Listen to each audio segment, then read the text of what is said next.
Apa ikuti Pak Rambut. Kalau dagingnya blas. Itu ngono mana sih? Oke. Halo guys, balik lagi dalam channel gua. Guys, hari ini gua akan menceritakan satu kasus yang terjadi di daerah Pacet, Jawa Timur, di mana korban ini ditemukan dalam kondisi tubuh yang terpisah-pisah hingga menjadi 66 bagian.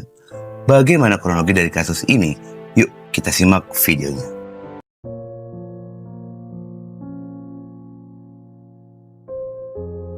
Pada hari Sabtu, tanggal 6 September 2025, warga Dusun Pacet Selatan, Kecamatan Pacet, Kabupaten Mojokerto, Jawa Timur, digemparkan dengan penemuan puluhan potongan daging dan tubuh manusia yang berserakan di dalam semak belukar yang berada di tepi jalan raya Pacet Cangar. Potongan tubuh itu pun pertama kali ditemukan oleh seorang pria bernama Suliswanto berusia 30 tahun. Warga setempat tersebut sedang mencari rumput untuk pakan ternaknya. Suliswanto mengaku pada awalnya dirinya pun melihat adanya potongan kecil daging yang dikira berasal dari hewan liar. Suliswanto menemukan ceceran daging berukuran kecil-kecil, namun saat melangkah lebih jauh, Suliswanto pun sangat terkejut ketika menemukan potongan kaki manusia. Mendapati temuan itu, Suliswanto pun berlari menjauh lalu meminta tolong pada warga sekitaran, hingga laporan itu pun diterima oleh pihak kepolisian. Laporan penemuan potongan tubuh manusia ini diterima oleh Polres Mojokerto. Lalu unit Inafis dan tim K9 Polda Jatim segera melakukan penyisiran secara intensif di lokasi kejadian. Alhasil, ditemukanlah total 66 potongan tubuh manusia yang dimulai dari ukuran kecil, sedang, hingga besar. Terdiri dari jaringan otot, lemak, kulit kepala, kaki kiri, dan pergelangan tangan kanan. Potongan telapak kiri berukuran sekitar 20 cm kali 9 cm, sementara tangan kanan berukuran 16 cm kali 10 cm. Kulit kepala ditemukan lengkap dengan rambut hitam lurus sepanjang 14 cm, yang mengindikasikan jika korban ini kemungkinan adalah seorang wanita. Menurut kesaksian dari Suliswanto, sebelum menemukan kaki korban, dirinya pun sempat menemukan adanya daging-daging yang tercecer. Namun tidak ada kecurigaan karena menyangka jika serpihan daging itu berasal dari hewan. Sementara pada awal temuan, sosok dari korban masih menjadi tanda tanya besar tentang identitas korban. Namun akhirnya pihak kepolisian dalam waktu yang singkat berhasil mengungkap identitas korban pada hari yang sama. Kasat Reskrim Polres Mojokerto bernama AKP Fauzi Pratama menjelaskan, identitas korban ini berhasil diketahui setelah tim gabungan melakukan penyisiran di lokasi penemuan dengan bantuan anjing pelacak K9 Polda Jatim. Dalam pencarian itu, anjing pelacak menemukan bagian tangan kiri korban sekitar 200 meter dari awal penemuan kaki korban. Dari penemuan tangan kiri korban itulah terungkaplah identitas korban yang sebenarnya setelah pihak kepolisian melakukan pemeriksaan pada sidik jarinya. Identitas korban ini diketahui bernama Tiara Angela Saraswati, berusia 25 tahun. Lalu pihak kepolisian pun mendatangi rumah keluarga Tiara yang berlokasi di RT 003 RW 003 Desa Madelamongan, Jawa Timur. Rumah tersebut terlihat berukuran minimalis tipe 32. Namun pada saat kedatangan polisi, kedua orang tua Tiara ini sedang tidak berada di rumah, sehingga pihak kepolisian pun menunggu kedatangan kedua orang tua dari Tiara. Dan akhirnya bertemulah antara polisi dan kedua orang tua Tiara. Kedua orang tuanya yang mendapatkan kabar dari pihak kepolisian tidak bisa menahan kesedihan mendapati kenyataan jika Tiara ini telah ditemukan dalam kondisi tidak bernyawa dan sangat mengerikan. Guna mencari petunjuk mengenai sosok dari korban Tiara, pihak kepolisian pun mulai menggali kesaksian dari kedua orang tuanya, yang dimana menurut pengakuan kedua orang tuanya, jika hubungan antara korban Tiara dan keluarga tidak terlalu dekat. Bahkan komunikasinya pun tidak intensif. Sosok korban Tiara ini merupakan seorang wanita muda dan cantik kelahiran Pacitan tanggal 12 Agustus 2000.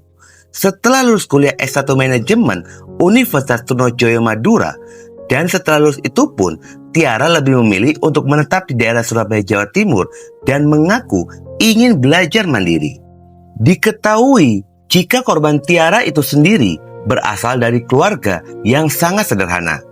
Dia merupakan anak sulung dari 2 bersaudara, yang dimana orang tuanya bekerja menjadi penjual es dan makanan sempol berkeliling kota Lamongan. Apa yang terjadi pada Tiara sangat membuat luka mendalam bagi kedua orang tuanya. Kedua orang tuanya ini telah berjuang dengan bekerja berjualan es dan sempol, mengumpulkan uang sedikit demi sedikit demi bisa membiayai Tiara berkuliah hingga akhirnya lulus. Namun, harapan dan kebanggaan kedua orang tuanya pun hancur seketika ketika mendapati Tiara dalam kondisi tidak bernyawa dengan kondisi tubuh yang terpisah-pisah menjadi 6 bagian. Selain itu, pihak kepolisian pun akhirnya mendapatkan petunjuk dari keluarga jika korban ini telah memiliki kekasih yang bernama Alfi Maulana berusia 25 tahun yang juga lulusan Universitas Trunojoyo Madura. Diduga korban Tiara dan Alfi kekasihnya telah tinggal bersama di daerah Surabaya. Tanpa menunggu lama, pihak kepolisian pun segera memburu keberadaan dari kekasih korban ini. Dan akhirnya polisi pun berhasil mengantongi identitas dari Alfi, kekasih korban. Pihak kepolisian berhasil mengetahui jika selama tinggal di Surabaya, Tiara korban dan kekasihnya Alfi telah tinggal bersama di sebuah rumah kos yang berada di wilayah Lakar Santri, Surabaya, dan keduanya pun telah tinggal selama 5 bulan lamanya, tepatnya pada bulan April 2025. Sosok Alfi Maulana ini pun dikenal sebagai pribadi yang pendiam. Setelah lulus kuliah, dirinya pun bekerja menjadi ojol atau ojek driver. Sementara Tiara tidak bekerja, hanya mendampingi Alfi saja. Informasi yang didapat oleh polisi jika Alfi dan Tiara telah menjalin hubungan asmara selama 5 tahun lamanya. Lalu keduanya memutuskan untuk menikah siri dan tinggal bersama di sebuah rumah kos tersebut.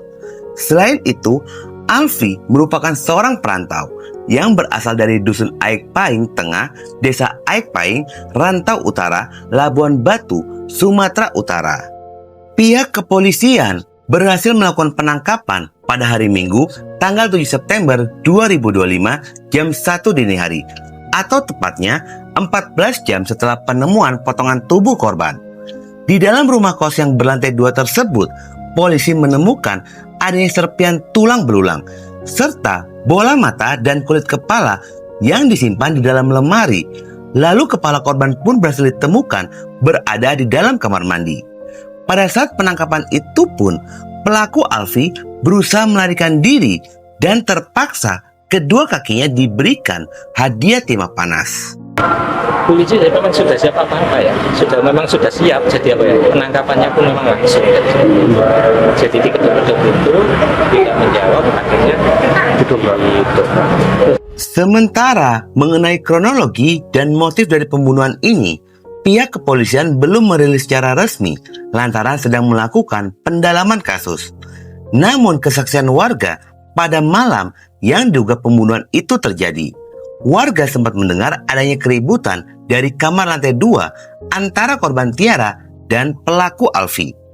Kesaksian dari warga ini pun selaras dengan pengakuan dari pelaku. Pada malam pembunuhan itu, pelaku baru saja pulang, namun pintu rumah kosan dikunci oleh korban dari dalam rumah. Setelah pelaku ini mengetuk-ngetuk pintu, lalu korban Tiara ini pun membukakan pintu dan pelaku masuk ke dalam rumah kos tersebut. Korban Tiara pergi ke dalam kamar yang berada di lantai 2, sementara Alfi menuju ke dapur untuk mengambil sajam pisau dan segera mendatangi Tiara di dalam kamar. Saat di dalam kamar rumah kosan tersebut, terjadilah keributan antara korban dan pelaku. Keributan yang semakin memanas Lalu pelaku ini menikam leher korban yang membuat korban terjatuh dan kehilangan nyawa. Setelahnya, pelaku pun membawa tubuh korban menuju lantai 1 dan masuk ke dalam kamar mandi. Di dalam kamar mandi yang tepatnya berada di bawah tangga, disitulah pelaku mulai memisahkan tubuh korban satu persatu, lalu menguliti kulitnya hingga menjadi 66 bagian dan dimasukkan ke dalam kresek berwarna merah. Setelahnya, pelaku membuang potongan tubuh korban di hutan lindung Pacet, Jawa Timur. Hingga akhirnya kasus ini pun terungkap. Namun mengenai permasalahan keributan dan motif pembunuhan, belum ada pernyataan resmi dari pihak kepolisian. Pada saat kasus ini terungkap, ada beberapa isu yang dikabarkan jika korban Tiara ini tengah hamil, lalu meminta pertanggungjawaban pada pelaku Alfi kekasihnya. Tetapi setelah polisi melakukan interogasi, terungkaplah jika kasus pembunuhan serta mutilasi tersebut dikarenakan rasa sakit hati pelaku kepada korban yang sudah dipendam bertahun-tahun. Pelaku mengaku jika korban ini memiliki karakter temperamen dan yang paling membuatnya sangat marah, pelaku mengaku sering dikunci di dalam kamar oleh korban. Ini ternyata adalah menjalin asmara dan sudah menjalani kehidupan satu rumah belum dengan ikatan yang sah. Sedikit kewalahan dengan tuntutan ekonomi korban yang meminta gaya hidup dan seterusnya. Hal tersebutlah yang menjadi sebuah akumulasi akhirnya memicu cekcok di malam hari tersebut. Banyak masalah mas, kemudian anaknya sering temperamen atas masalah kecil mas. Kenapa nggak diputus saja? Kenapa kok nego? Ya susah mas. Keterangan dari pelaku tidak banyak bicara. Begitu dibukakan pintu, korban naik ke atas ke lantai 2 dan pelaku menuju ke dapur mengambil sebuah pisau dan ditusukkan di bagian leher yang mengakibatkan hilangnya nyawa korban. Sementara untuk status mereka sendiri, pihak kepolisian pun menegaskan kedua pasangan ini belum memiliki status pernikahan. Atas perbuatannya, pelaku Alfi terjerat pasal pembunuhan berencana dan terancam pidana mati. Guys, inti dari kisah ini, terlebih pemilik rumah kosan dan kontrakan, pastikan dulu status hubungan yang menyewa rumah. Dan ini salah satu pembelajaran segala sesuatu yang jauh dari norma kepatutan akan berdampak negatif pada diri kita. Oke guys, sekian dulu video gue hari ini dan jangan lupa ikuti terus video gue. Oke?